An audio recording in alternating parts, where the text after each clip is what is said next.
सोचिए आप घर पर अकेली हो, कोई दरवाजा खटखटाए और दरवाजा खोलते ही एक व्यक्ति आपके घर में दाखिल हो जाए और आपकी बेटी को कमरे से बाहर निकालकर आपको कमरे में बंद करके जान से मार दे, तो क्या हो जाएगा? जी हां, एक ऐसी कहानी मध्य प्रदेश के पन्ना से सामने आई है, जहां पर एक घर में एक नहीं दो लाश थी। किसकी थी वो दोनों लाश और क्यों इतनी बड़ी घटना को अंजाम दिया गया, देख लीजिए।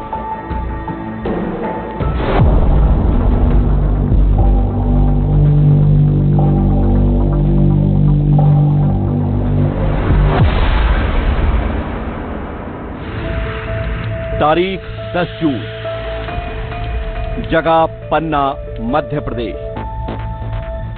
वारदात मर्डर और सुसाइड।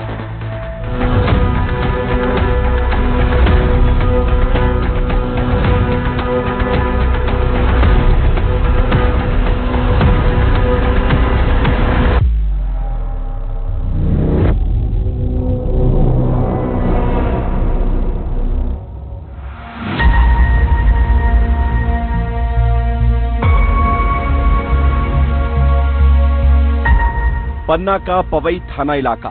दोपहर का वक्त था। 37 साल की आशा कार्यकर्ता रजनी शुक्ला अपने घर में मौजूद थी। रजनी शुक्ला की 17 साल की बेटी भी अपने कामों में जुटी हुई थी। दोनों बेफिक्र, लेकिन जुर्म की एक खौफनाक वारदात दबे पांव दस्तक दे चुकी थी। अचानक एक शख्स घर में घुसता है।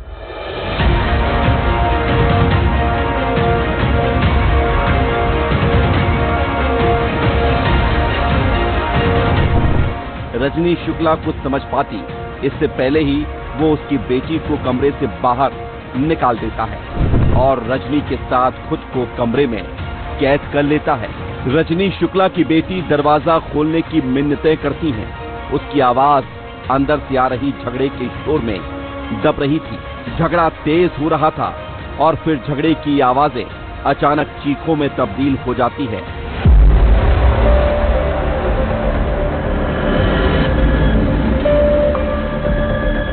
ऐसा लग रहा था कि जैसे रजनी को तड़पा कर मारा जा रहा है। बेटी तत्काल पुलिस को इसकी सूचना देती है, लेकिन जब तक पुलिस मौके पर पहुंची, चीखों का शोर भयानक खामोशी में बदल चुका था। हर तरफ सन्नाटा पसरा हुआ था और जब पुलिस कमरे का दरवाजा खोलकर अंदर दाखिल होती है तो रूह कांप उठती है, क्योंकि उस बंद कमरे के अंदर ऐसा खूनी खेल हुआ था कि देखने वालों के होश उड़ रहे थे। पूरे कमरे में खून ही खून बिखरा हुआ था और पलंग पर पड़ी हुई थी रजनी शुक्ला की लाश।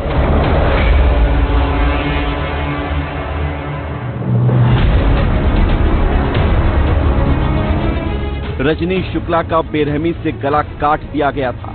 महिला की गर्दन और शरीर के कई हिस्सों में चोट के निशान थे।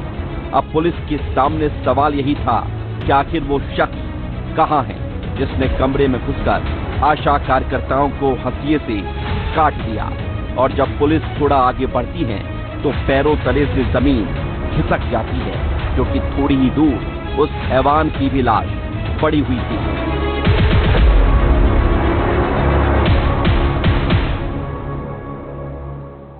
बंद कमरे में दो लाश। आखिर कौन था वो हैवान जो घर में घुसा और रजनी शुक्ला को मौत के घाट उतार दिया? लेकिन सवाल बरकरार था कि उस हैवान की हत्या किसने की? क्या रजनी ने अपने बीच बचाव में उस हैवान को मौत के घाट उतार दिया? आखिर दोनों के बीच में क्या कनेक्शन था? सवाल बरकरार था।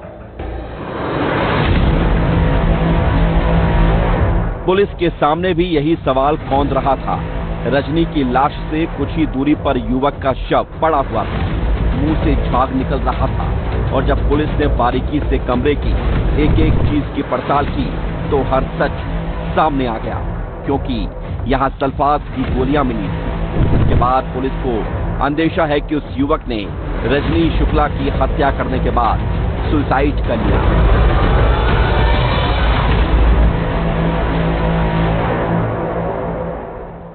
आज दोपहर करीब 1:30 बजे रजनी शुक्ला, वाइफ ऑफ चंद्रभान शुक्ला, निवासी सोनवानी खुर्द की जो आशा कार्यकर्ता हैं और अपने पति से विवाद के कारण पवई में किराए के मकान पर अपने बच्ची के साथ रहती थी। यहाँ पर इनके घर में करीब 1:30 बजे सुरेंद्र तिवारी, जो वहीं के रहने वाले हैं सोनवानी के, वो आके और महिला की धारदार हथियार से गले में मार के और हत्या कर दी और स्वयं भी सल्फास की गोली खा के खा लिया था, तो वो भी वहाँ पर खत्म हो गया।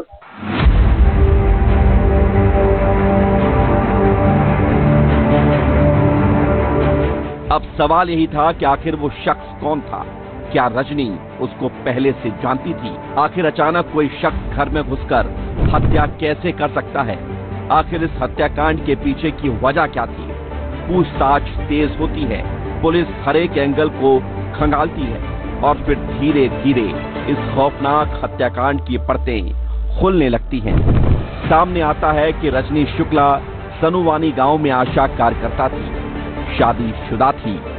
रजनी होनहार भी थी, लेकिन पति से अलग होने के बाद पवई में कमरा किराए से लेकर बेटी के साथ रहती थी।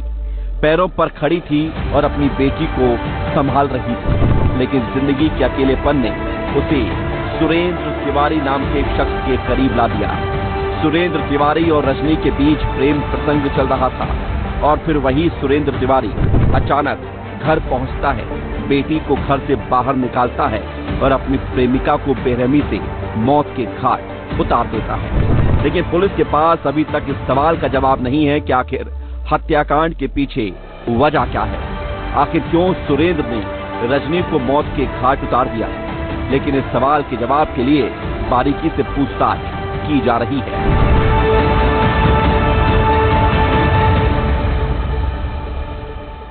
घटना के पीछे अभी कारण ज्ञात नहीं हुआ है, अभी विवेचना होगी कि उसमें पुलिस मौके पर जांच कर रही है। वरिष्ठ अधिकारी घटनास्थल पर गए और एफएसएल टीम है जो वैधानिक कार्रवाई।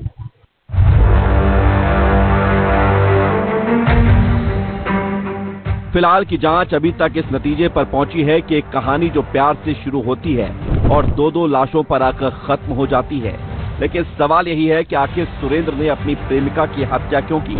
आखिर दोनों के बीच ऐसा क्या हुआ कि मामला कत्ल तक आ गया? आखिर दोनों के बीच ऐसा क्या हुआ कि सुरेंद्र गुस्से में पागल हो गया और उसने रजनी को मार डाला और खुद भी मौत को गले लगा लिया? क्या ये अचानक गुस्से का नतीजा था जिसमें सुरेंद्र ने अपनी प्रेमिका की जान ले ली और फिर प्रेमिका को मारने के गम में उसने खुद भी मौत को चुन लिया? या फिर इस प्रेम कहानी के पीछे कुछ ऐसा खौफनाक राज छुपा हुआ है? रजनी और सुरेंद्र के साथ हमेशा के लिए राज भी खत्म हो चुका है। सौरभ साहू की रिपोर्ट।